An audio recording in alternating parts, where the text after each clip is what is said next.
Hey, good evening, everybody, and welcome back once again to Tips from the Server Room. This is episode number 102 for December the 8th, 2015. I'm your host, Jack, and I'm going to help guide you through this magical world of servers, connectivity, network switches, fiber optics, and all things that we have to deal with each and every day. This show is a proud member of the Tech Podcast Network. If it's tech, it's here. Check out all the great tech shows at techpodcast.com. Also, don't forget we are syndicated or picked up with Stitcher.com, Stitcher.com, where you can download their app onto your smartphone today. Do it right now on your iOS or Android device. Please check out my website at tipsfromtheserverroom.com, where you can comment on these shows. You can also leave me a voice message, and please don't forget that, at 724 701 0550. Once again, that's 724 701 0550. If you have any questions or ideas for future shows, please send those to me. You can email me at jackstechcorner@gmail.com. You can also follow me on Twitter, and as at Technoman. And if you've noticed tonight, if you follow me on Twitter, that I did post a link for the live show here, because we are streaming these shows now on YouTube. And they're also, hopefully everything looks good, they're also being recorded on YouTube. So immediately after the show, if you missed something, you can go back and watch it. It also does a DVR feature, which is pretty cool, where you can play back from the beginning. Even if I'm in the middle of the show, you can start from the beginning right, whenever you happen to be tuning in to us here in the little studio. So first of all, let me pick up from last Tuesday. Last Tuesday, you noticed we didn't do a show, and I'm very sorry about that. I planned on recording it maybe Wednesday, but then we got tied up, and then Thursday didn't look good. And by Friday, I thought, no, we're going to wait to produce the show on Tuesday night as we normally do, so I just left it fall. And the reason is because there's household things that need to be done this time of year, getting close to the holiday, and you're getting ready to put up a tree. If you live here, if you celebrate Christmas, you're putting up a tree in your house. And the wife wanted the carpet steam cleaned. So that's something that I do. I steam clean the carpets, and we happen to be doing that last Tuesday. I said, do you think I'll be done before 8 o'clock to put on a show? And she said, yeah, probably. Yeah, probably. Well, it turned out 10 o'clock I finished steam cleaning the carpets, so we did not get a show produced last week.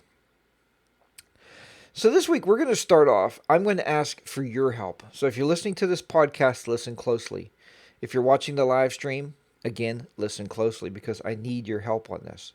And it's funny sometimes when if you look at me as helping you all the time, or teaching you, and that's wonderful. But I always tell even my people that work with me, I don't know everything. We all can't know everything. We try to do our best to investigate everything and try to figure it out on our own. But I thought, I'm going to put this out there to you, the listener of this podcast, and say, hey, look, can you maybe help us out? So we're talking about VLANs and VLAN routing. And here is our issue. We're putting in new Cisco switches. Okay, I think they're 2960s. And we also have a core switch we put in. And let me get the model number for you as I turn around here.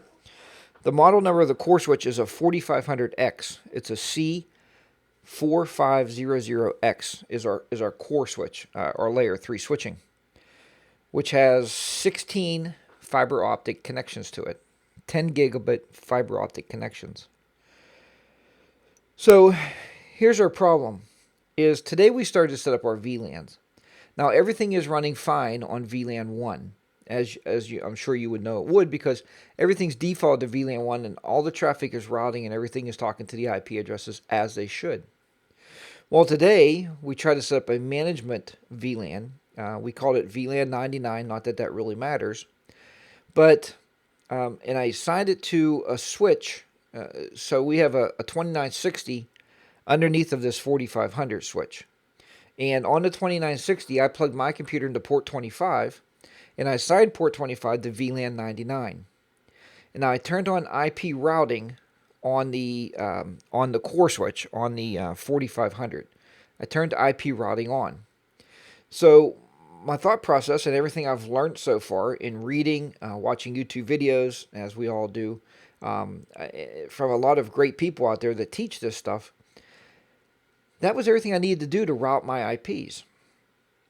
So our base IP structure for the network is a Class A network. It's running on the 10.16 subnet.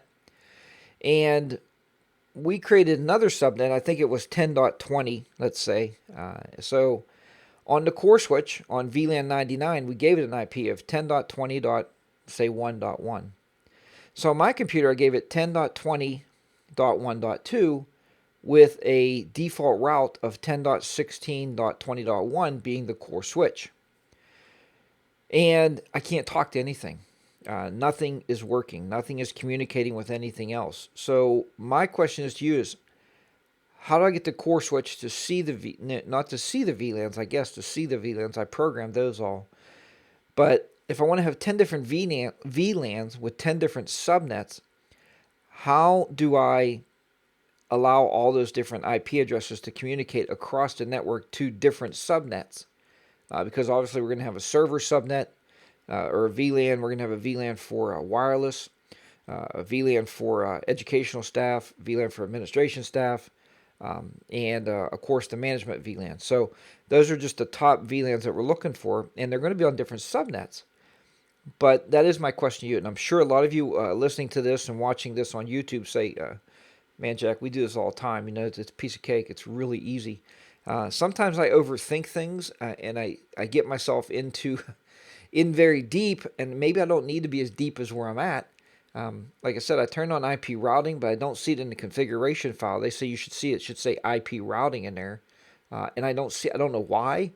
I've typed the command in several times, you know, into config T, so I know I'm putting it in correctly, but I don't see it. So something is really strange. Today we did set up an IP routing or an IP default route, you know, route of, I guess, last resort, and we put the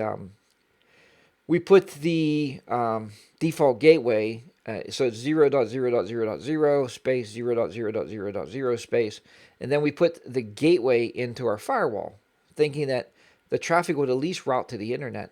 I can't even route to the internet from that VLAN port 99. So that is my question for you guys. Again, you know, you can't know everything, and I hope that nobody watches this video or listens to this the podcast and say, Jack, you should know everything, you know, because you're teaching us. I can't. I don't know everything. I'm very good at server administration, and I'm very good at building networks, but this part of it is very new to me anyway. So hopefully you can help me out there and give me some tips and tricks from there. Hey, if you want to call that voice line at 724-701-0550 and leave me a voice message of how to do it, email me directly and say, look, this is how you do it. You know, this is what you're missing, because I'm missing some key part. And hopefully you'll pick this up either tonight after the show or tomorrow, and you can get back a quick response for me, and I can get this thing running and humming along the way we want it to. So in tonight's show, what I thought we would be talking about here is wireless networking. I sit on a board at a local college, and the big topic of conversation today, it's a technology college, and I sit on the technology board. And the reason they have us come in is they want industry, people working in the industry, not really industry leaders, but people in the industry. And what they look for at this college is they ask us, what is the trend out there? What should we be teaching new students, young students coming in? You know, should we be teaching them Windows NT Server? And you're like, nah. They don't really ask that, but you get the idea. So they want to know what is happening in the world of technology because they teach it. They're behind those closed walls. And the only idea or the only thing they know about technology is the curriculum that they're writing. Now, these people all used to work in the field. Don't get me wrong. They're very intelligent people. But once you go behind that closed walls of a college, I think you start to lose touch with what people are actually doing. What's the trends? What's technology? What's changing in technology? Because they're teaching a standard, and it's very hard. Don't get me wrong. If you work in a college, bless you for that. I've thought many times of teaching at the college level. I was asked to teach at a technical college once, um, but we couldn't come upon an agreement of where we needed to be, so I didn't go there. But the thing I'm saying is, uh, you're locked in that little sphere that you're teaching in. So today I brought up, the industry is leaning towards wireless and wireless networking. Look at wherever you're working. If you're working in education, visit any college, visit college campuses. You walk into Starbucks, there's wireless. You walk into a McDonald's, there's wireless. Wireless networking today is becoming so important in our society. People walk in places and they expect right away that they should be given free Wi-Fi access. So with that said, I brought up that wireless networking is the industry standard. So they replied back, well, then, Jack, well, I guess we don't have to teach that much about cabling, infrastructure, switching, VLANing, everything like that. And I said, wait a minute. For every wireless access point, there has to be a wire connecting it. So I said, you do need to place emphasis on the wired infrastructure. It's very important. But as we've seen putting these new switches in, we are now running less and less wires into our switch racks, and we are hooking up more wireless access points to provide total coverage, very strong coverage, and to make sure it's a very quality coverage. So that's why thought we would talk about wireless, and some ideas for you to deploy wireless to enhance your networks and to allow you to provide your users with access to your network or to the internet or lack of. So we'll talk about that. First, we're going to talk about, let's first talk about some wireless and many types that we can deploy. And when I started preparing for the show, I've been deploying wireless networks for, probably 15 years or better. Maybe almost 20 years I've been putting wireless networks out. Ever since we tried early on, wireless wasn't big with the big companies like Cisco, and now we're running Cisco Meraki. And again, I tell you all the time that these companies don't sponsor this show anyway. But if I use something and I think it's worthwhile, then I'll share that with you, because I don't want you to go through those stumbling blocks that I've went through trying to find a proper setup for your network. And it may not be, but it's something to look at. Look at the wireless Meraki. It was purchased by Cisco a couple years ago. And when I first bought into Meraki, it was Meraki. That's who owned it. And when Cisco bought it, I thought, well, there goes the company. Because normally whenever a big corporation buys your small startup, they usually consume you, and then they just change your stuff and they ruin it. But what they did with the Meraki team it was kind of unusual, because they consumed them and then they hired the Meraki engineering, the kids. It was a younger group that started Meraki. They consumed it, but they hired them also, and now they're running the Meraki group.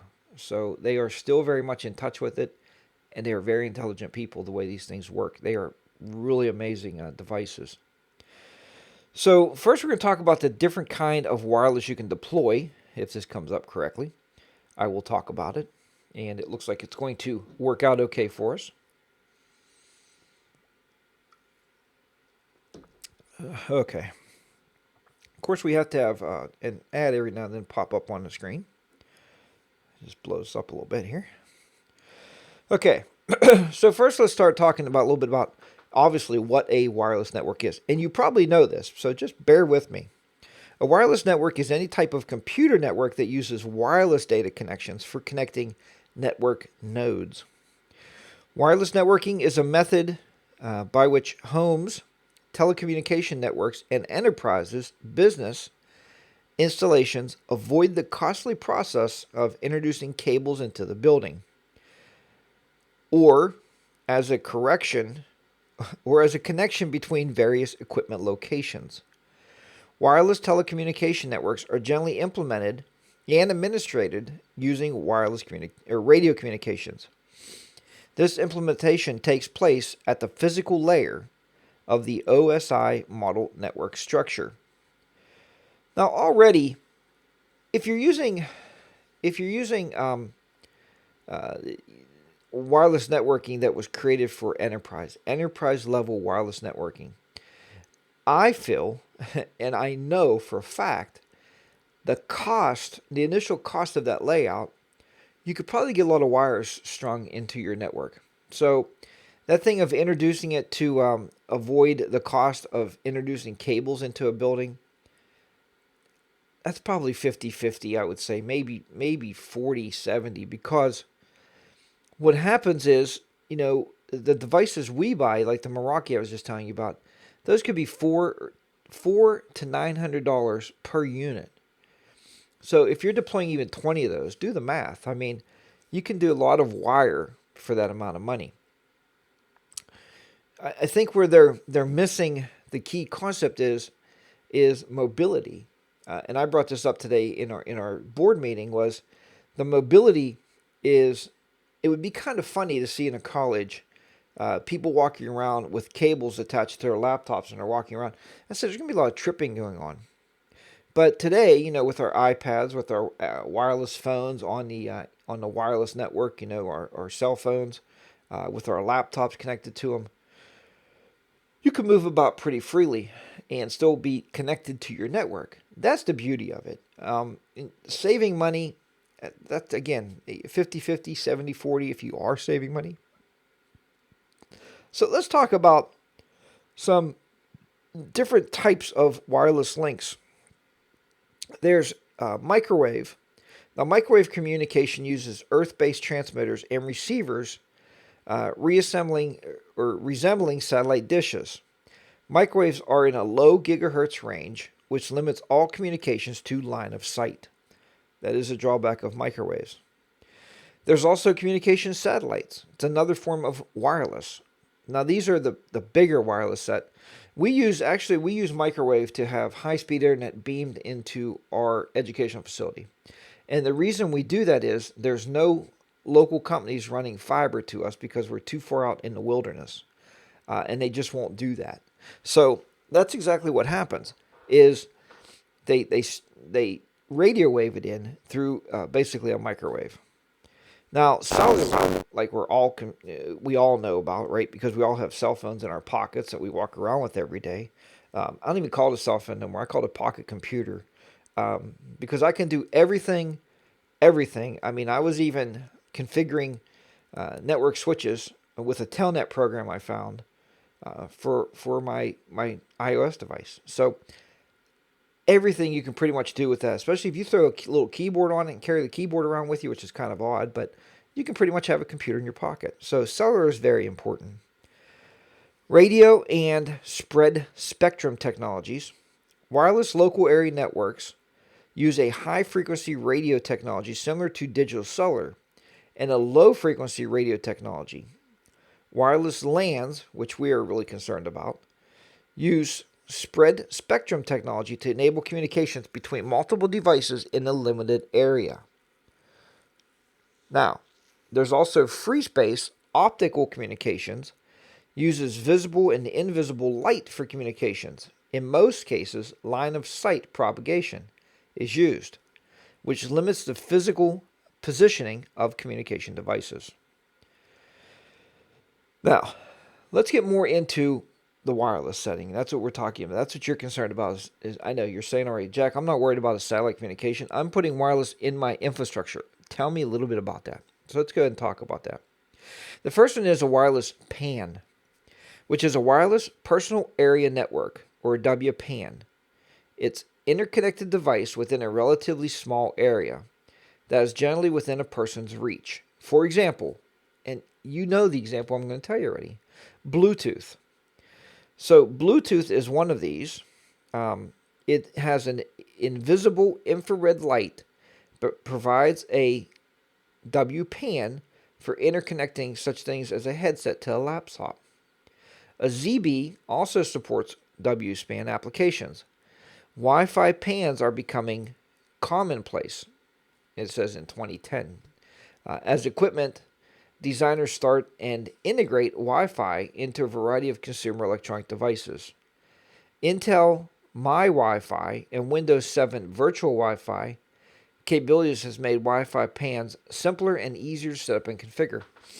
Now, I'll give you another example of this. I know in my truck, when I take my cell phone out and I put it on the console, I hooked up the Bluetooth to the stereo system. And you'll know that if you have any new cars, that's exactly what happens. You hook it right into your stereo system. And it makes it really nice to listen to podcasts on the way to work. I just crank the volume up and I hear the podcast through my stereo. I don't have to hardwire in anymore to the stereo. You know, we used to hardwire into the auxiliary port and be able to listen to it that way, and that's fine. Bluetooth, another thing is when we work out on the treadmill, I bought a set of Bluetooth headphones. Another very close wireless because we work it with a tablet. We put the tablet on the treadmill, and we used to walk with the cord. Very clumsy. The cord just gets in the way when you're on a treadmill. So the wireless headset is very, very nice. That's just a couple examples of Bluetooth. Now, wireless LAN.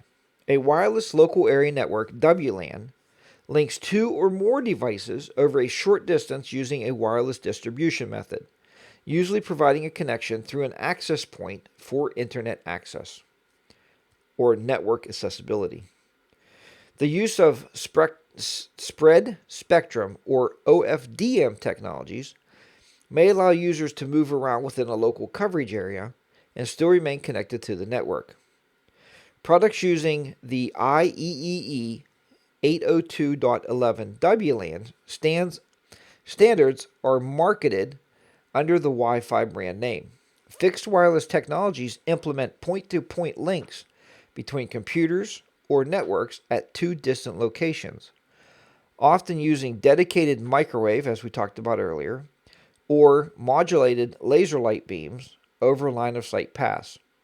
It is often used in cities to connect networks in two or more buildings without installing a wired network. Again, in a city, but we're doing it in a very rural area. We are really far out, and they actually beam that microwave signal between 2 or 3 towers before it ever hits us. Very low latency. You would be surprised. I mean, our ping rates out, or when we do a speed test, the latency of our internet connection is probably about 15 to roughly 30 micron seconds, ms. So it's amazing how it works. I mean, the radios are, I guess they're very high powered, but they're very directional. If the wind blows that antenna off by just a fraction of an inch, you can definitely lose your internet signal. So that's something to think about. Now, here's one that we used at work, and we used it accidentally. I'll tell you about that. The wireless mesh network. A wireless mesh network is a wireless network made up of radio nodes organized in a mesh technology. Each node forwards messages on behalf of the other nodes. Mesh networks can self-heal, automatically rerouting around a node that has lost power. Now, let me tell you a little story about how we actually accidentally build a mesh network. The Meraki wireless access points, if you put them in, they're wired. So we hardwire them up to our network switches. If you have a bad cable and you plug it in, naturally you can get lights. So you power it up, all the lights are there. Okay, so that might be the first thing, because we are using injectors on ours. We're not using PoE switches. And the reason we're not using PoE switches is because we saved a ton of money by not buying the PoE switches, and we already had the power injectors from another wireless unit that we used to deploy. So we plug these in, and we put the cable in, and we plug them in up in the ceiling. All right, step one. So what happened was, even if the network connection would drop or anything, the lights would stay on because it is powered. It's powered through that power injector. We injected it. So when we're going into Meraki's control panel, which is web-based, we're looking at these things, and it gives a weird IP address. And you start to look at it and say, why does it have that weird IP? What is that IP address? So here what was happening is with that access point, there was actually two of them. they were meshing off of the access point in that same hallway that had a wired connection. So, and it was working properly. So they did work. That's the cool thing about it. If something happens and you lose your network connectivity to it, or it doesn't have an IP address from your specific IP range, it will still function. It just picks up as a mesh from the other ones. Basically, if you think of this as in-house wireless extender, and it just started signaling and it talked back to the other one, and everything worked fine. It kind of, I mean, it works fine, but it's not working exactly the way I designed it in my head. So we went back and rewired it and put them on our IP structure and made sure it's an individual access point. Because what would happen if that one access point, anything would happen to it, the other two could lose their mesh networking, and then you have no signal to repeat. You have no mesh networking. So that's definitely something to think about. So let's talk about the wireless WAN. A wireless wide area network are wireless networks that typically cover large areas, such as between neighboring towns or cities. That's what we're running, basically, or city and suburb. The networks can be used to connect branch offices or businesses over a public internet system or internet access system. The wireless connections between access points are usually point-to-point microwave links or dishes on the 2.4 gigahertz band rather than omnidirectional antennas. And if you don't know what omnidirectional antenna is, normally you see them on top of firehouses, places like that, police stations. The old CB radios used to use them. It's just a vertical antenna, and it's omnidirectional. It's shooting everywhere, all the way around. It has a big pattern to it. So it's an omnidirectional that is used by smaller networks.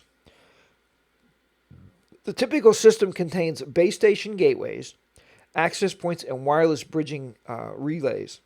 Other configurations are mesh systems, which each access point acts as a relay also. When combined with renewable energy systems, such as photovoltaic solar panels or wind system, they can be standalone systems. So there's something for you also. The other one to talk about, we're not going to discuss, is global area network and a space network. Now, what I did want to talk about, let me see here where we can get this to. Something we talked about today is wireless network elements. All right, this is something we talked about today at our meeting. The telecommunications network is a physical layer that also contains of many interconnected wireline network elements, NEs.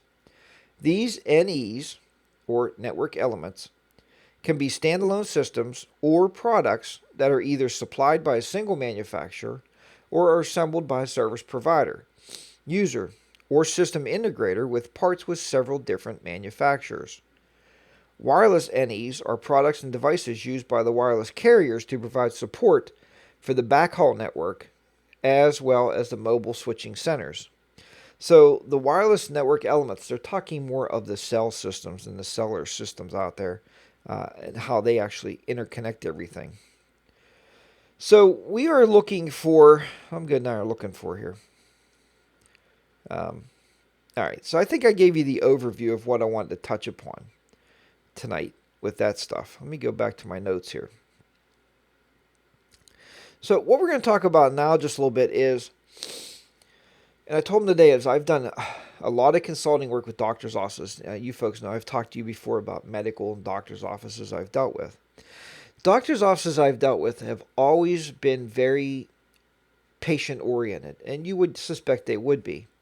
But now doctors' offices are worried so much about their patients' comfort and the patient's ability to be able to use stuff like their Kindle e-reader, their iPad. Maybe they want their phone on the doctor's wireless for some strange reason. I don't know why, because my phone has LTE on it, and I know people don't want to eat up their data plan. Well, put the phone in your pocket. You can do that. But if you must do something, the doctor's office said, look, Jack, we want to have a public wireless access out in our waiting room so everybody can use that public access. And, you know, what the doctor doesn't realize, and I sat down with him, I said, look, I said, we have to worry about HIPAA compliant. We have to worry about the patient's information, being on your servers right here in the office. If you get a good little hacker out there, they can zing into that server and pull all your patient's records.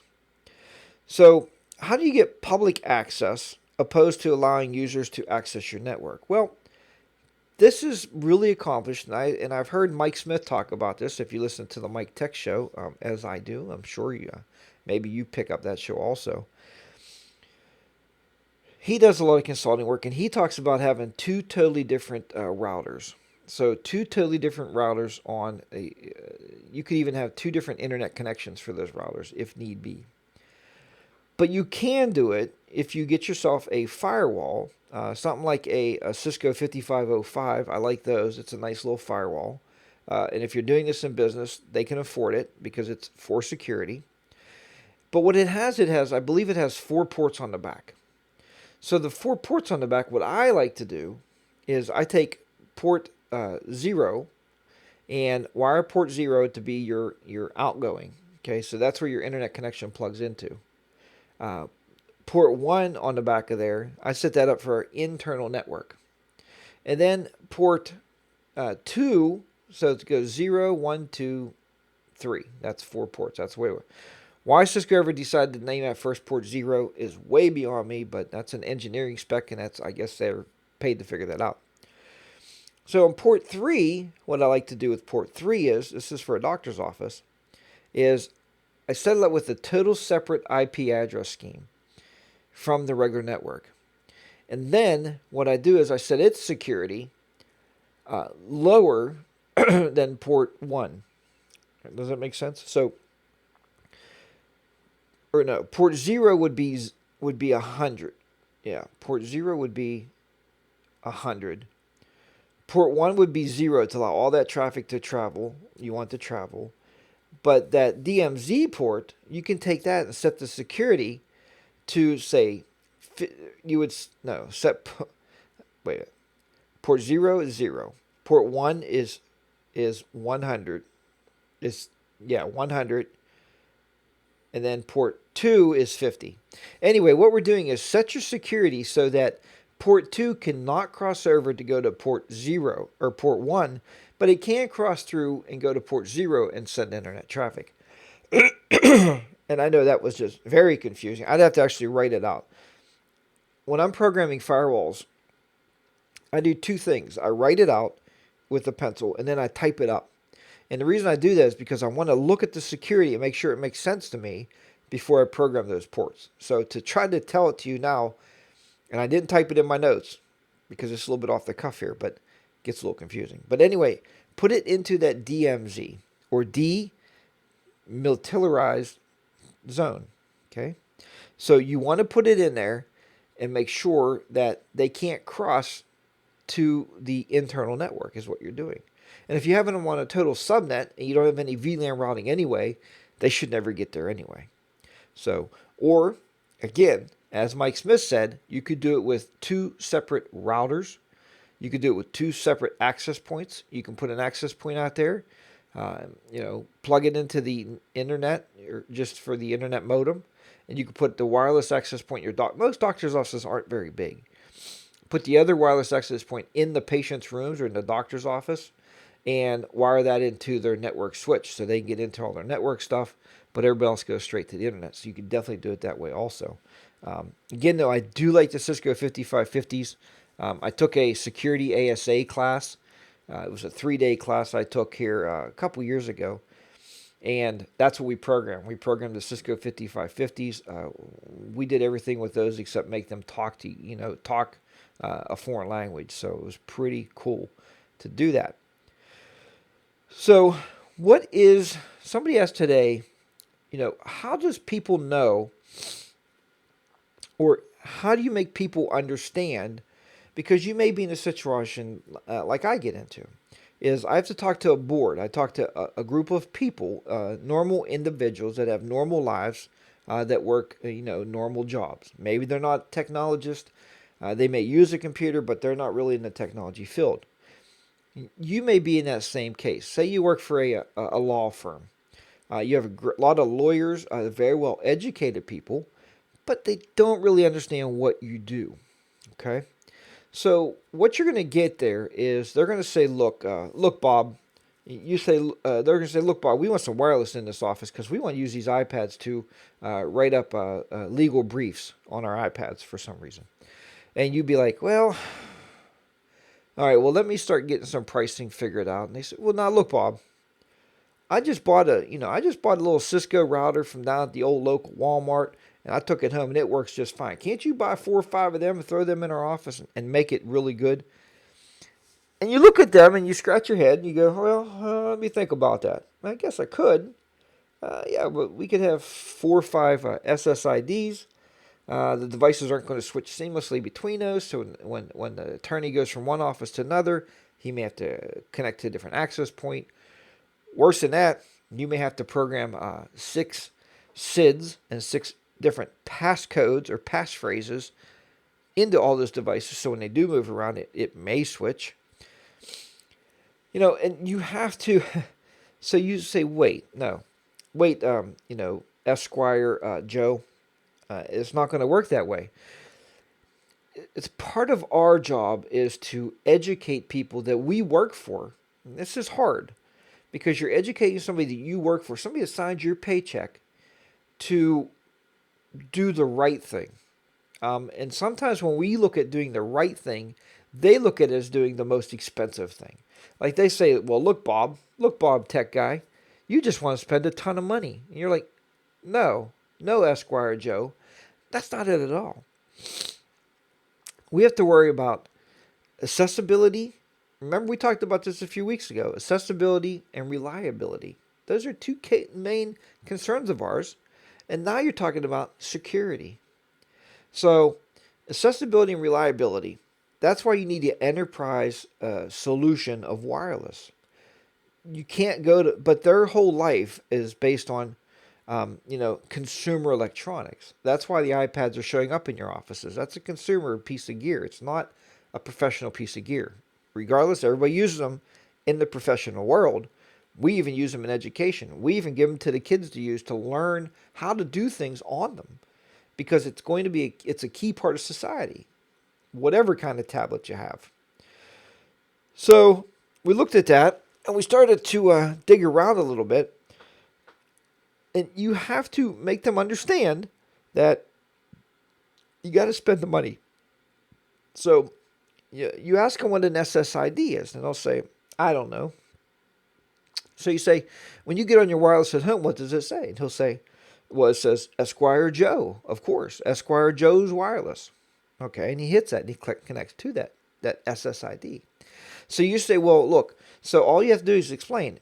If in the attorney's office, if I put 6 consumer access points in this attorney's office, there's going to be 6 different wireless connections listed on your device. And you're going to have to switch through those based on where you may be in the office. He'll say, well, that's not a big deal. You say, well, wait, wouldn't it be much nicer if we put an enterprise solution in and we have one SSID, and as you move around, the device switches between the units. You don't have to switch between the units personally on your device. I think they'll start to get it. And then here's the second part. They're going to say, well, they don't get it. Okay, maybe they don't get it. So you say, look, here's the last part, is security.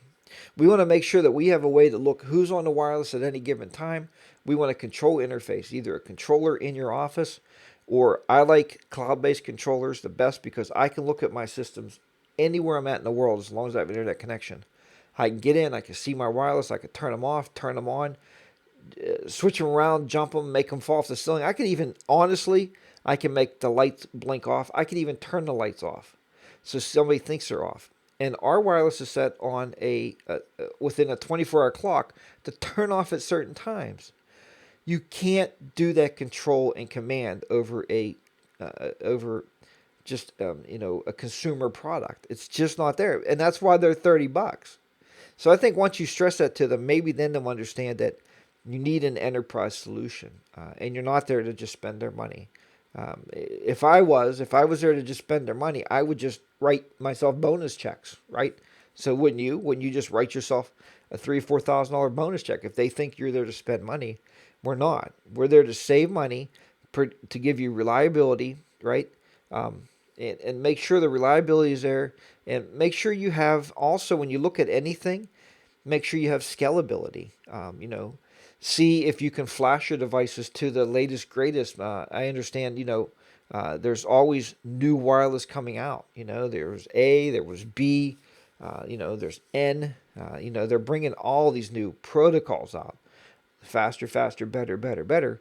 Can your device flash? I mean, that's something to think about. So hopefully I gave you a little bit to ponder tonight, a little bit to put in your head and think about. Um, and maybe even a little bit of way to talk to your boss and maybe get things done. Don't ever, and it's very hard for me to say this, or very easy to say and very hard for you to digest, but don't ever undersell yourself. We have a lot of people that we work with that are very educated people, and you get this a lot. We want to do blah blah blah with the server.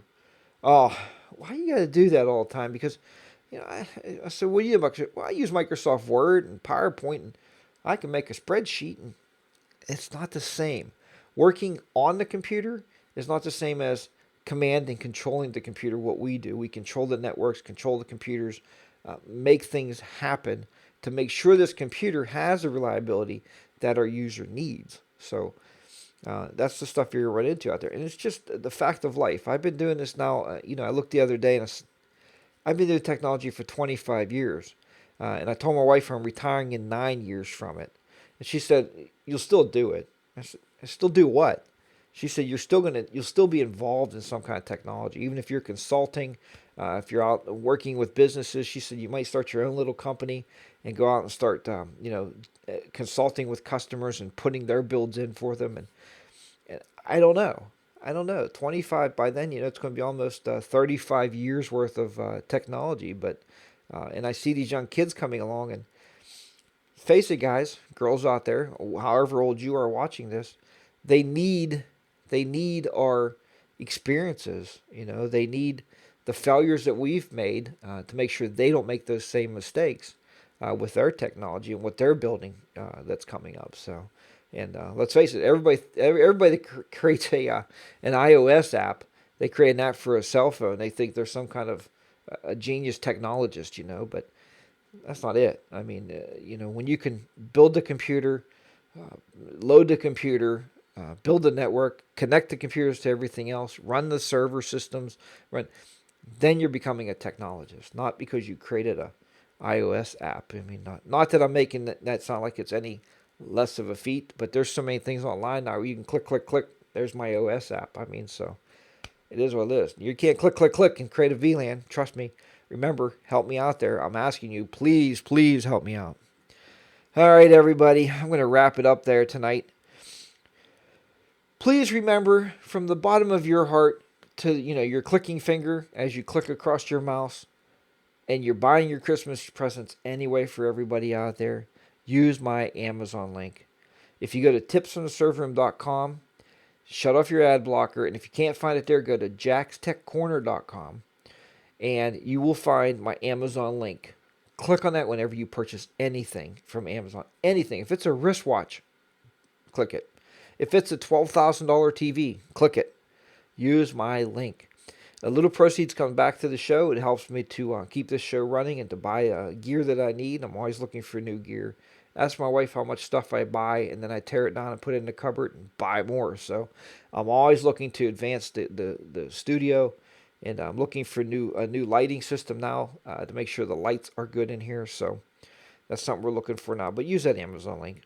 And folks, a lot of you have taken advantage of this, and we just had a gentleman the other day sign up for 2 courses, and I emailed you back, and I did thank him.